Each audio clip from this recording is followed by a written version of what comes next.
یا میرے اللہ، یا میرے اللہ، یا میرے اللہ، یا میرے اللہ۔ بسم اللہ الرحمن الرحیم۔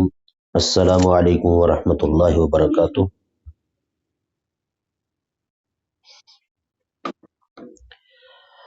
اللہ رب العزت کے فضل و کرم سے اور اس کی توفیق سے ہم اس وقت اللہ کی محبت میں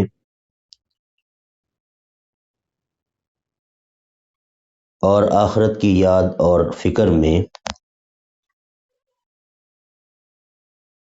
آن لائن شوق وطن کورس میں جمع ہیں۔ اللہ تبارک و تعالی ہماری اس کاوش کو قبول فرمائے اور ہمارے زندگی کے لمحات کو زیادہ سے زیادہ قیمتی بنانے کی توفیق عطا فرمائے۔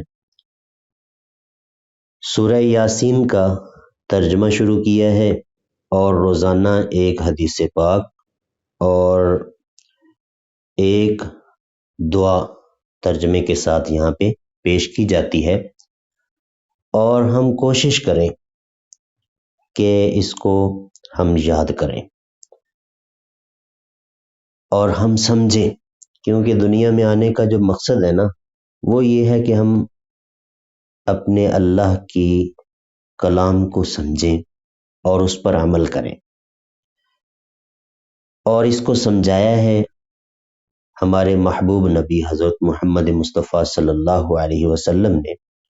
تو ہم آپ صلی اللہ علیہ وسلم کے ان ارشادات کو سمجھیں اور ہم معلوم کریں کہ اللہ تبارک و تعالی اور نبی کریم صلی اللہ علیہ وسلم کن کاموں میں، کن باتوں میں ہم سے راضی ہوتے ہیں اور کون سے وہ کام ہیں کہ جن کے کرنے سے اللہ کی ناراضگی ہوتی ہے۔ تو اللہ اور اس کے رسول صلی اللہ علیہ وسلم کی رضا والے کاموں کو ہم کرنے کی کوشش کریں، اور جن میں ناراضگی ہے تو ان سے ہم بچنے کی کوشش کریں۔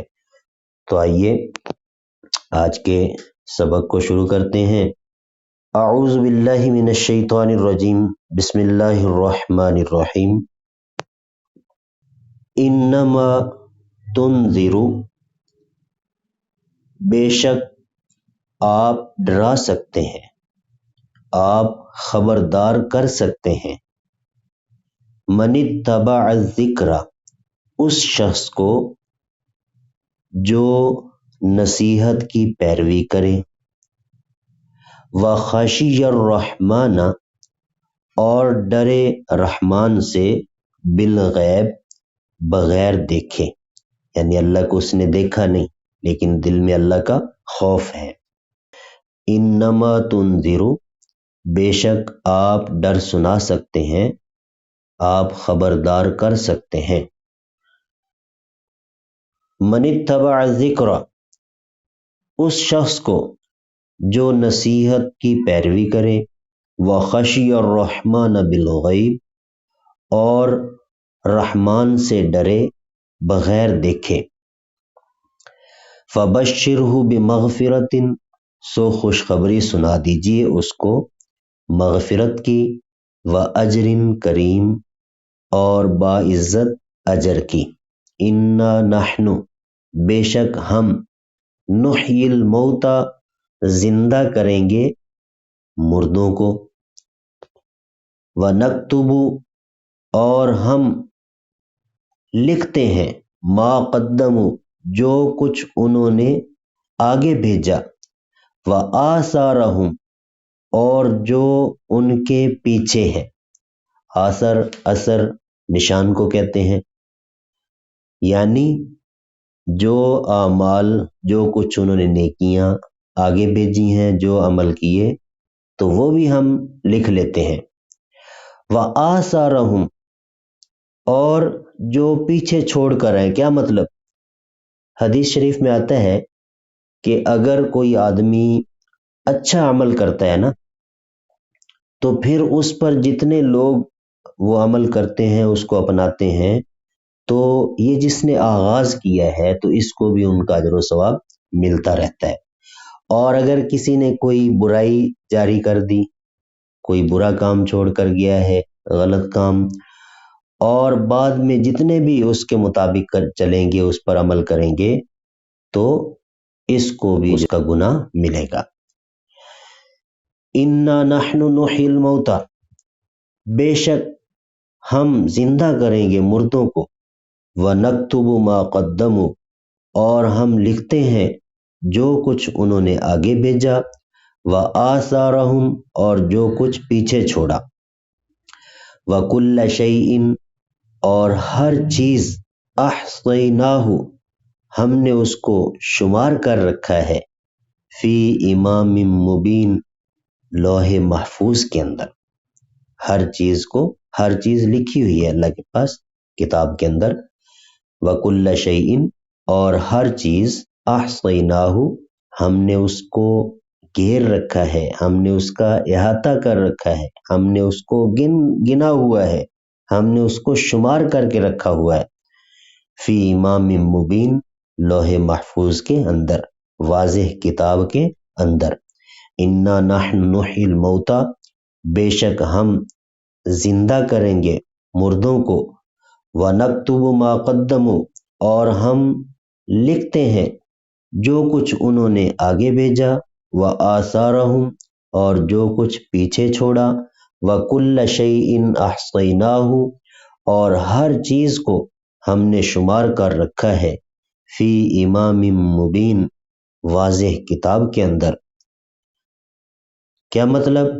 کہ ان لوگوں کی ساری ہر قسم کی جو کارکردگی ہے، ان کے اعمال ہیں، اچھے عمل بھی، برے عمل بھی، وہ بھی لکھے ہوئے ہیں، محفوظ ہیں، اور ان کے جو اثرات ہیں مرنے کے بعد، جو برے اعمال کے برے اثرات ہیں، تو وہ بھی لکھے جا رہے ہیں.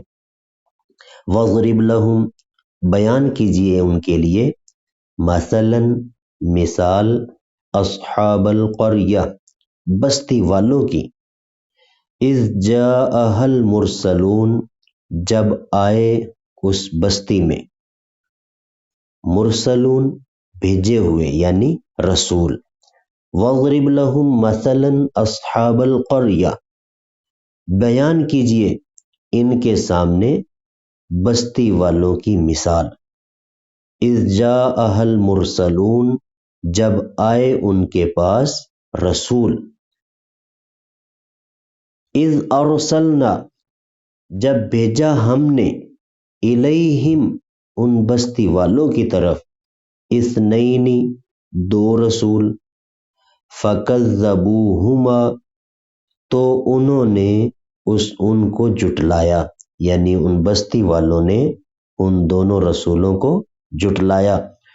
فَعَزَّزْنَا، تو ہم نے تائید کی، بِثَالِثٍ، تیسرے کے ذریعے، یعنی ایک اور رسول بھیجا، دو پہلے بھیجے، پھر تیسرے کے ذریعے ان دو کی تائید، ان کو تقویت دی. فَعَزَّزْنَا بِثَالِثٍ، پھر ہم نے تائید کی تیسرے کے ذریعے.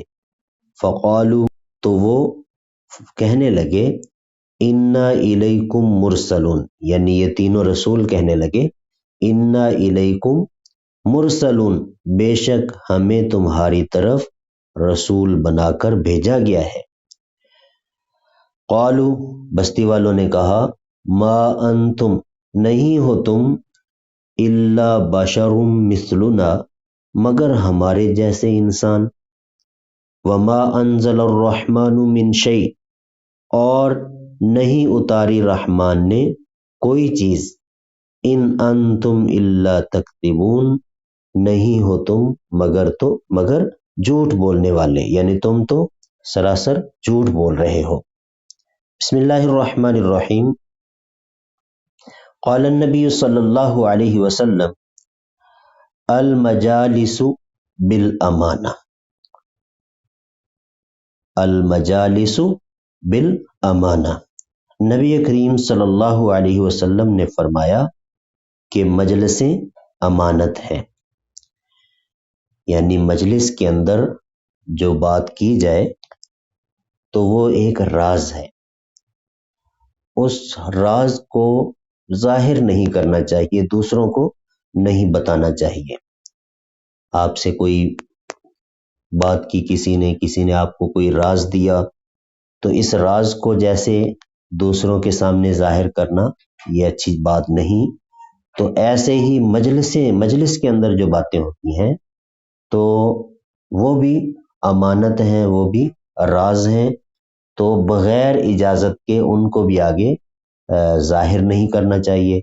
ہاں، بعض مجلسیں ہوتی ہی اس مقصد کے لیے ہیں، جیسے مثال کے طور پہ یہ ہماری مجلس ہو رہی ہے تو اس کو تو ظاہر کرنا چاہیے تاکہ دوسروں تک بھی بات پہنچے، دوسروں تک بھی خیر کی بات پہنچے، وہ بھی عمل کریں اور ہمیں بھی اس کا اجر ملے گا۔ لیکن اسی طرح اگر صاحب مجلس جو ہے وہ خود اجازت دے دے تو پھر بھی اس کو ظاہر کیا جا سکتا ہے، ورنہ مجالس کے آداب کا خیال رکھنا چاہیے۔ اب آتے ہیں آخر میں ایک دعا کی طرف، اور کوشش کرنی ہے کہ ان دعاؤں کو ہم اپنی زندگی میں اپنائیں، زندگی کے اندر برکت آئے گی۔ ایک گھر میں نے دیکھا کہ انہوں نے گھر کے اندر مختلف جگہوں پہ دعائیں لکھی، مثال کے طور پہ جہاں وہ کھانا کھاتے ہیں تو وہاں پہ کھانا کھانے کی، اس کے بعد کی دعائیں، تو اس طرح آئینہ دیکھنا ہے تو آئینہ دیکھنے کی دعا۔ تو ہمیں دعا کا اہتمام کرنا چاہیے، یہ دراصل اللہ تعالیٰ کے ساتھ اس سے تعلق بڑھتا ہے، اور یہ گویا کہ اللہ تعالیٰ کا ایک شکر ہے۔ آپ نے کپڑے پہنے، دعا کیجئے۔ تو دعائیں کیسے کرنی چاہیے؟ تو موقع کے مطابق جو مسنون دعائیں ہیں، جو آقا علیہ الصلوۃ والسلام نے ہمیں تعلیم فرمائی ہے۔ تو اب تک ہم نے نیند سے بیدار ہونے کی دعا پڑھی اور بیت الخلاء جانے کی دعا پڑھی، اور اب ہم آج کے سبق میں پڑھیں گے کہ بیت الخلاء سے جب باہر آتے ہیں تو پھر کون سی دعا پڑھنی چاہیے۔ اور یہ میں عرض کر دوں، بیت الخلاء جب آپ جا رہے ہیں تو اندر جانے سے پہلے دعا پڑھیں، اور اگر اندر آپ پہنچ گئے پھر یاد آئی تو آپ دل میں پڑھ لیں۔ تو دعاؤں کا اہتمام کرنا چاہیے، زندگی کے اندر خیر و برکت آتی ہے، اللہ کی معیت اور مدد حاصل ہوتی ہے۔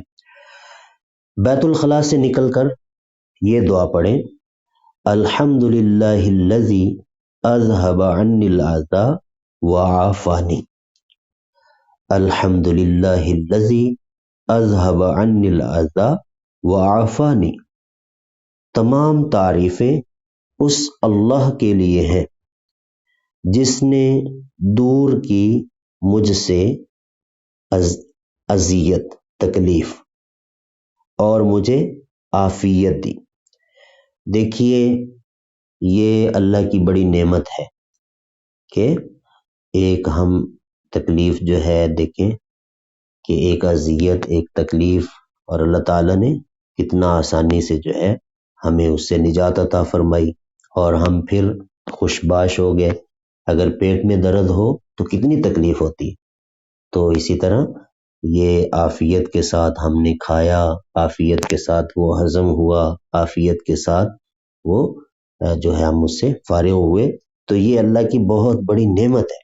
تو دعا کرنی چاہیے، تو اس پہ ہمیں ضرور دعا کرنی چاہیے، اور اللہ تعالیٰ کا شکر بھی ہے۔ تو ایک مرتبہ پھر سن لیجئے، الحمدللہ الذی اذہب عنی العذا وعافانی۔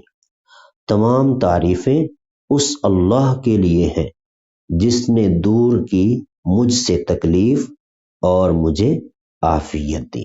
اللہ رب العزت ہمیں عمل کرنے کی توفیق عطا فرمائے۔ وآخر دعوانا الحمدللہ رب العالمین۔